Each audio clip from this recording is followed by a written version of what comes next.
Allah nggak lihat bentuk fisiknya seseorang, atributnya enggak, tapi yang dilihat oleh Allah Subhanahu wa taala adalah niatnya, amal perbuatannya. Itu yang dilihat. Di situ barometernya. Di situ ukurannya. Di antara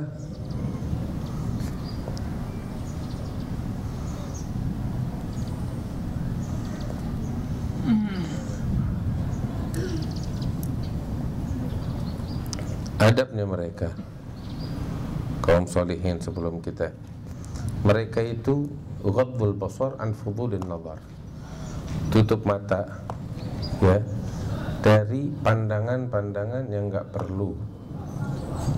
Apa maksudnya? Kita dikasih mata sama Allah untuk memandang ya, agar kita bisa memandang. Allah kasih ini mata supaya kita nih gunakan ini mata untuk memandang hal-hal yang dihalalkan oleh Allah dan diridhai oleh Allah Subhanahu wa taala.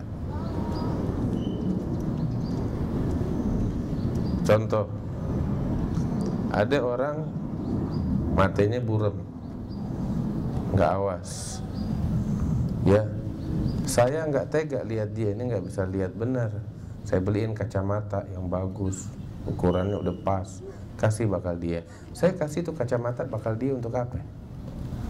Supaya dia bisa pakai itu kacamata sehingga pandangannya dia dari jelas bisa dia gunakan untuk baca Al-Quran, bisa dia gunakan untuk memandang hal-hal yang bagus, ya, yang diridhai oleh Allah Subhanahu wa taala.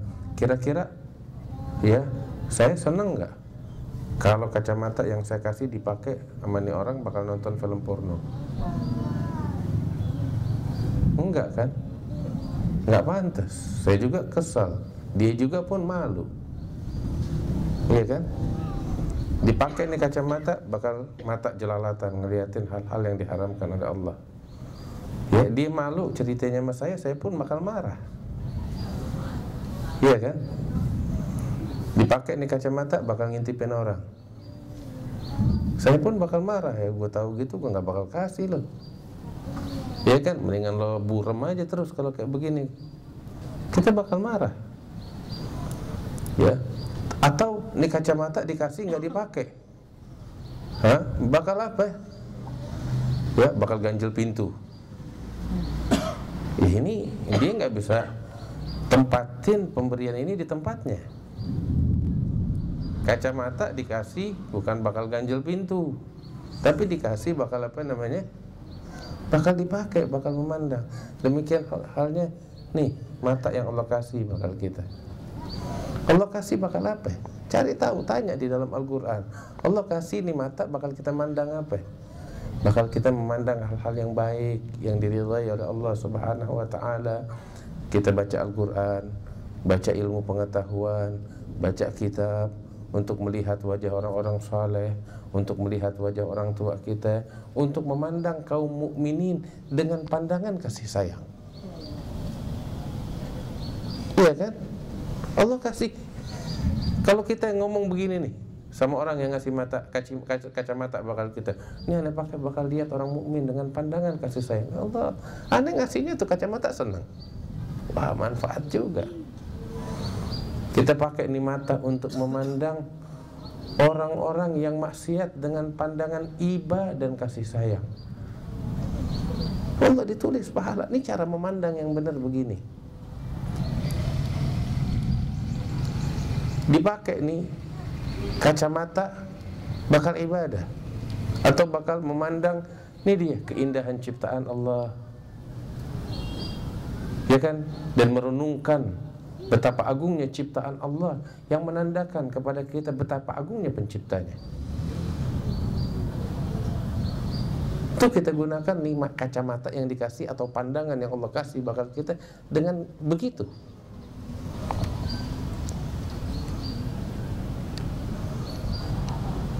Bukan kita gunakan untuk maksiat, atau kita gunakan untuk memandang hal-hal yang gak ada gunanya. Adabnya seorang alim, seorang saleh, seorang yang bertakwa, mereka berpaling daripada memandang hal-hal yang gak ada gunanya. Bukan maksiat aja, maksiat mah mereka jauh. Yang kagak ada manfaatnya mereka berpaling. Tahu apa yang nggak ada manfaatnya? Film, berita. Wah, ini ihtimam dengan perkara umat Islam. Perhatian sama omong kosong, isinya semuanya tuh fitnah, provokasi. Lo mau aja dibohongin sama begituan dengan kedok Islam. Jangan lihat yang begituan. Jaga nih mata. Jaga ini mata. Terus disebutkan juga di antara adab orang-orang soleh sebelum kita tuh, cara perjalanannya mereka tuh kayak Nabi Muhammad SAW. Bagaimana sih cara jalannya Nabi Muhammad? Dulu saya pernah jelaskan, Nabi Muhammad tuh kalau jalannya semangat, tidak terburu-buru, dan juga tidak malas-malasan lambat, tapi jalannya semangat, ya, tidak terburu-buru. Ya, beda orang jalan buru-buru sama jalan semangat. Jalan buru-buru tuh kecepatan. Enggak, bukan begitu jalannya Nabi. Jalannya Nabi semangat, enggak lambat, enggak juga terburu-buru. Ada jalannya Rasulullah. Kaum solihin cara jalannya dulu begitu, semangat.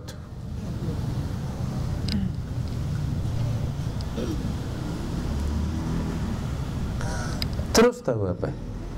Sifatnya kaum muslimin, apa orang-orang saleh, orang-orang yang bertakwa, kaum arifin, islah dzatal bain wa ta'ami an uyubin nas wa satriha.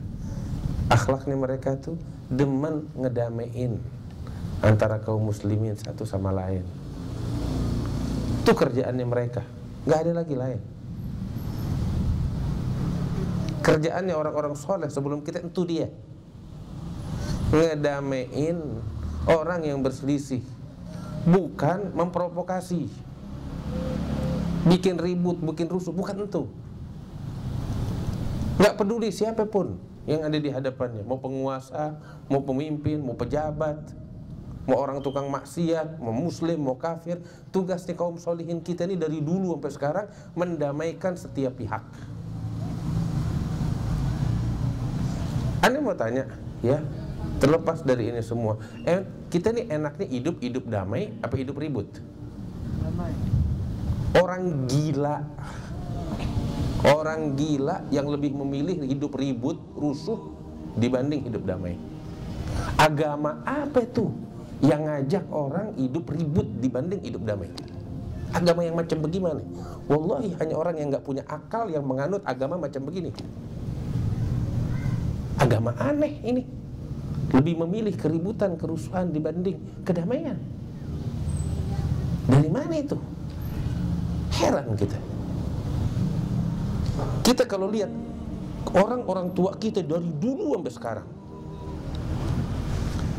Al-Habib Ali bin Muhammad Al-Habsyi, kalau kita baca sejarah hidupnya, Al-Habib Ahmad bin Hasan Al-Attas, kalau kita baca sejarah hidupnya,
khalafa min ba'dihim khalfun.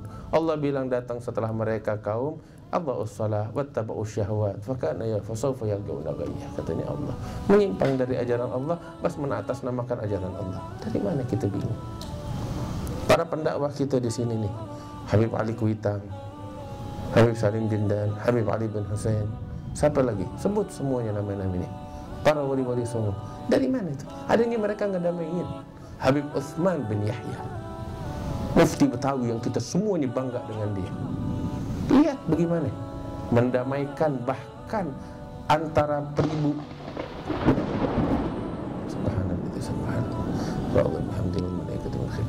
Mendamaikan antara pribumi dengan penjajah Belanda demi untuk mencari kedamaian, ketentraman. Dia korbanin nama besarnya, dia korbanin nama baiknya, mau dibilang antek Belanda, mau dibilang antek apa, nggak ada urusan. Yang penting inilah ajaran Allah yang dia bawa, membawa kedamaian, cari ketentraman, jangan sampai darah ditumpahkan. Lihat Habib Utsman bin Yahya, dia korbanin nama besarnya, biarin mau dibilang antek Belanda, bagian dari penjajah. Dia sebagai mufti loh di zaman penjajahan Belanda. Tapi inilah jalan mereka, yang mereka cari Allah. Inilah yang kita warisi dari orang-orang tua kita.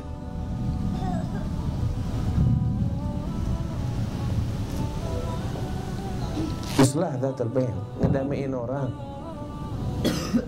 Ngedamaiin orang, jangan kita bikin ribut, jangan kita bikin rusuh, jangan kita memperkeruh permasalahan. Wah, dia zalim, nggak ada orang sempurna. Tarik mereka dari kezaliman, bimbing mereka ke jalan Allah dengan penuh kasih sayang. Ini jalan yang ditempuh orang-orang tua kita, nggak ada lagi jalan lain. Fama ba'da hadil Mustafa wa sahabihi hadiyun wa laysa ba'dal haqqi illa dhalagati. Imamul Haddad bilang begitu. Nggak ada jalan setelah ini jalannya para nabi, jalannya para sahabat, keluarga Nabi, melainkan kesesatan. Terserah mau ngikutin yang mana. Tahu nggak?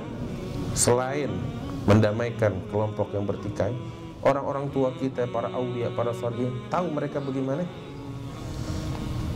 At-ta'ami an uyubin nas wa satriha. Tutup mata, nggak mau cari, nggak mau kerok-kerok kesalahan orang. Kita heran, wallah kita heran sama keadaan zaman sekarang. Islam yang aneh, nggak tahu Islam dari mana ini. Fulan bikin salah, dibeberin di medsos. Daftar kesalahan fulan. Allah, tuh kita terima tuh broadcast kayak begitu. Bingung. Kita ngelihat begini bingung. Yang ngirimin kita kadang yang beginian nih, orang-orang yang pakai pakaian ilmu. Kemana ilmunya? Apakah Nabi ngajarin begini? Kita heran. Menyebarkan beginian atas nama Islam loh. Kita bingung. Waduh, mengagungkan sekali ini agama Islam yang kita agung-agungkan ini. Islam rahmatan lil alamin, begini modelnya. Masya Allah, indah banget nih Islam. Baru nih, baru. Kesian orang-orang tua kita gak dapetin nih kemuliaan macam begini. Zaman sekarang kita dapetin atas nama Islam, ngebeberin kesalahannya orang-orang. Mau dia penguasa yang dibeberin kesalahannya, mau dia rakyat, mau dia ulama, mau dia siapa, haram hukumnya. Wallahi haram, haram, haram. Cuman kita bingung, ini semua dibeberkan atas nama Islam, atas nama ilmu. Dari mana? Makanya nih, tahu gak? Yang bikin umat Islam hancur bukan pihak luar, umat Islam itu sendiri. Yang bikin Islam hancur berantakan kita sendiri, bukan orang lain. Bukan penistaan dari kaum kafir. Kita yang bikin hancur Islam kita sendiri. Kita yang hancurin. Nabi yang bilang begitu. Mereka nggak mampu ngancurin Islamnya kita.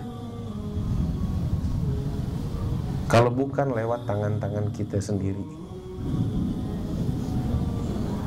Makanya selalu saya ulang-ulang, Syekhul Buti Syekh Muhammad Said Ramadan Al-Buti, beliau mengatakan, ana la adri al-Islam alladhi nudafi anhu al-yawm hal huwa al-Islam bihaddi dzatih alladhi dafa anhu as-sahabah.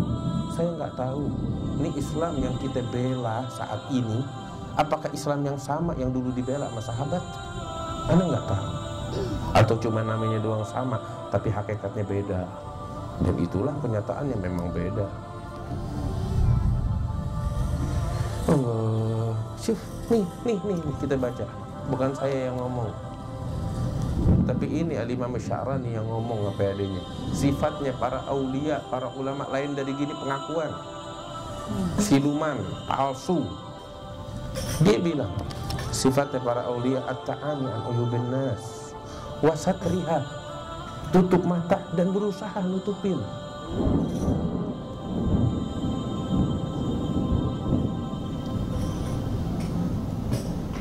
Ya Allah, ya Allah. Ini enggak. Dari mana nih Islam? Enggak tahu didatangin. Wallahu a'lam. Ya Allah.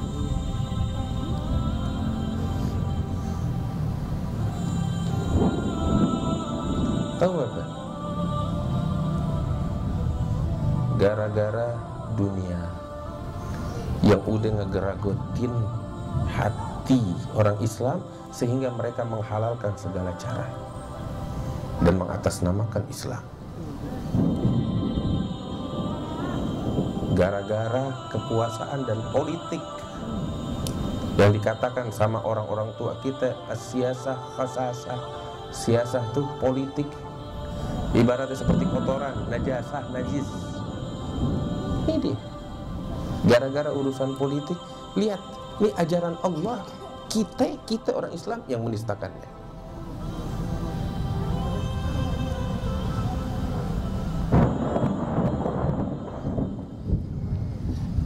At-ta'ami an uyubin nas wa satriha, tutup mata dari kejelekan orang.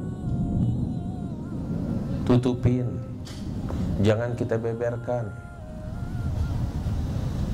Takutnya kita kalau ngebeberin kesalahannya orang, Allah yang bakal mempermalukan kita dan membeberkan kesalahan kita. Ente berani jamin ente nggak dibeberkan, nggak dipermalukan sama Allah, bisa jamin itu? Makanya yang bilang bukan aneh, yang bilang An-Nabi sallallahu alaihi wasallam. Rasul sallallahu alaihi wasallam mengatakan, man tatabba'a aurata akhi tatabba'a Allahu auratah, faman tatabba'a Allahu auratah fadhahahu walau kana fi jawfi baitih. Barang siapa yang ngorek-ngorek kesalahan saudaranya, maka niscaya Allah yang akan mengorek-ngorek kesalahan dia. Dan barang siapa orang yang udah dikorek kesalahannya oleh Allah, maka akan dipermalukan oleh Allah walaupun dia sembunyi di dalam rumahnya dan di kamarnya. Wasadaq fi'lan, ente lihat sendiri keadaan sekarang. Walakin ya lal ajab, yang bikin heran tuh nggak ngambil pelajaran dari beginian.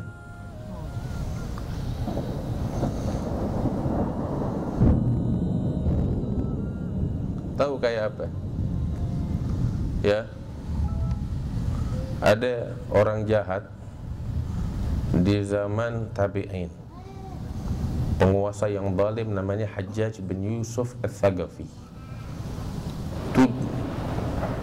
Itu dia adalah salah seorang yang zalim dan kejam di zamannya.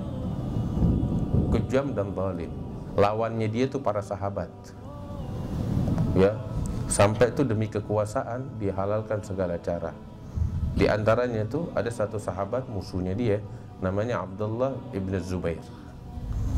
Ya, dikepung sama dia sampai Abdullah bin Zubair ini dia berlindung di dalam Masjidil Haram di Ka'bah.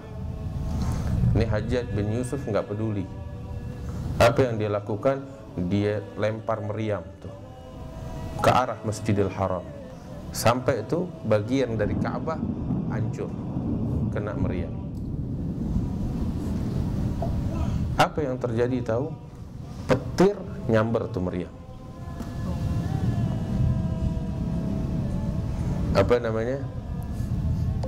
Prajurit-prajuritnya ketakutan. Dia bilang, ya Hajjaj, ini udah bukan main-main lagi nih. Ini petir kiriman Allah nyamber kita punya pelontar meriam kita nih. Ini kemurkaan Allah. Tahu apa ya? Jawab Hajjaj bin Yusuf, enggak.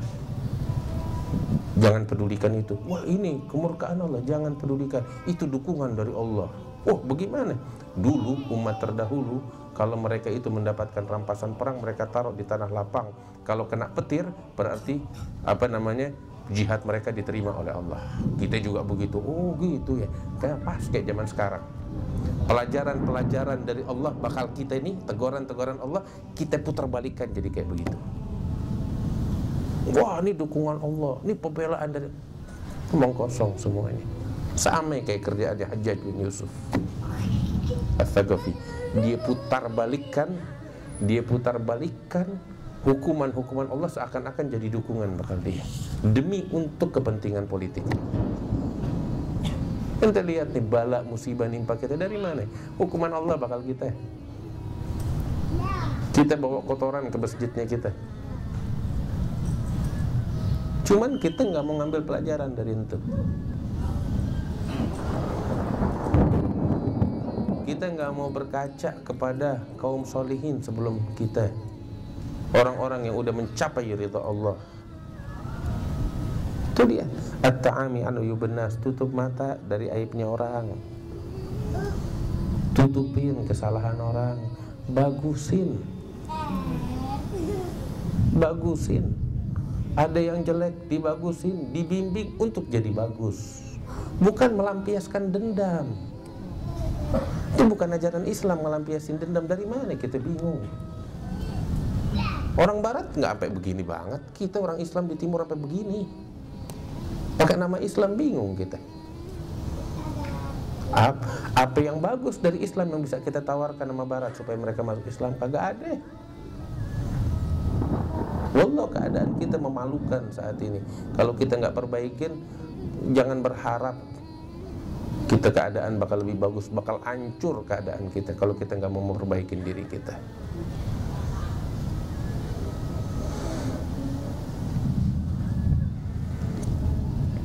Nih, masih ada lanjutannya. Wa min adabihim, dan di antara bentuk adab akhlak mereka kaum solihin sebelum kita, kata Imam Sya'rani, tahu apa?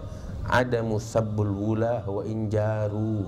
Mereka tidak mencaci maki penguasa walaupun itu penguasa zalim. Nih lihat. Nih ajaran kaum solihin. Yang lain sekarang dari mana kita bingung. Al-Quran diputar balikin, dijual, dinistakan sama kita sendiri. Ini ajaran Allah yang dilakukan oleh kaum solihin. Ini dia, ada musabbul wula wa injaru. Ini bukan kalamnya Habib Ahmad, ini bukan ucapannya Habib Ahmad bin Naufal bin Jindad, ini ucapannya Al-Imam Sya'rani.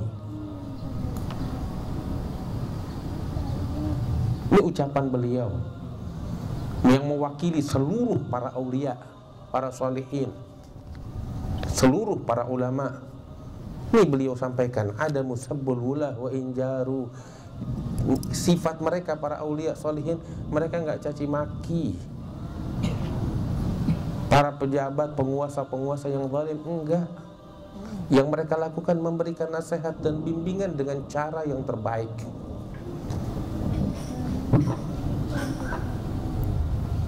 Caci maki nggak ada, dari mana kita bingung. Wah, hadis Nabi sallallahu alaihi wasallam apa?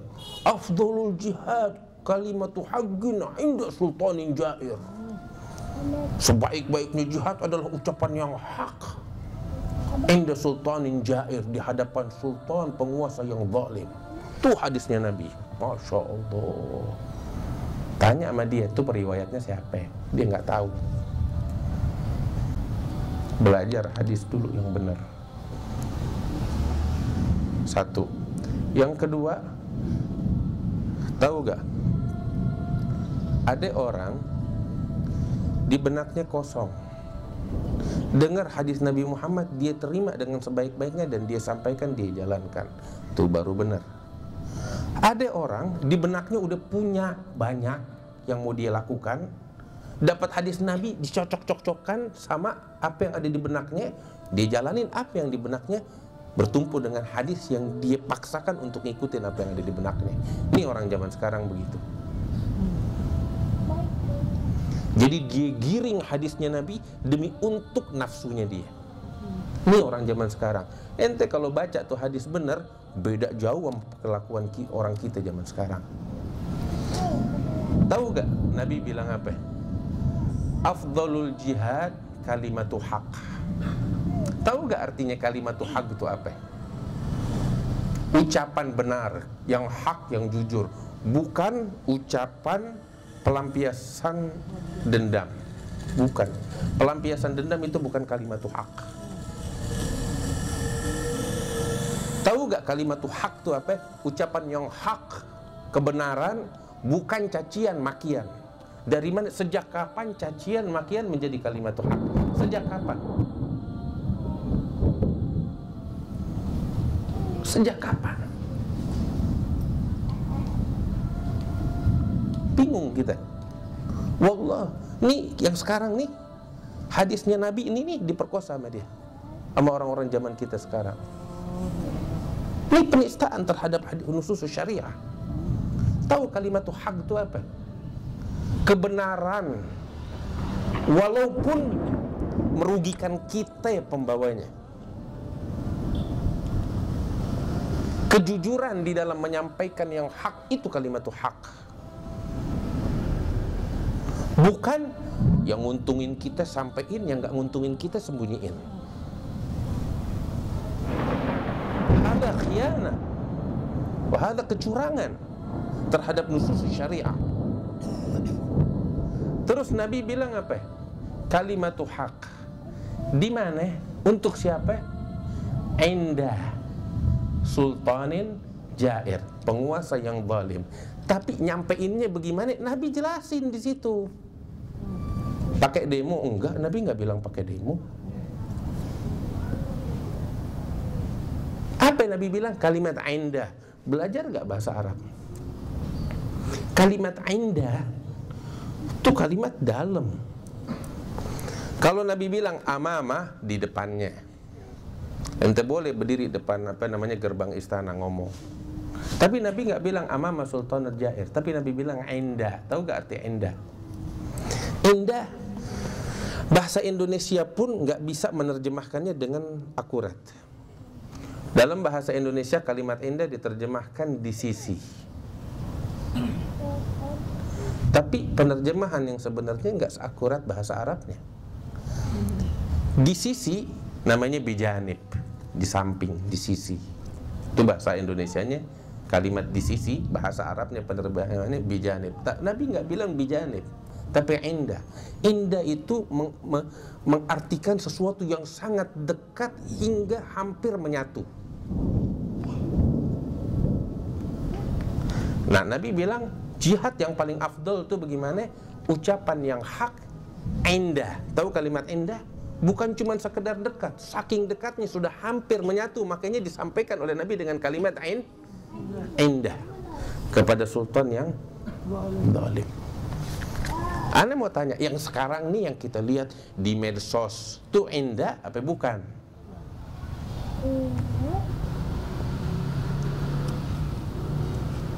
Orasi di jalanan, itu indah apa di jalanan? Katakan, kita ngomong jujur.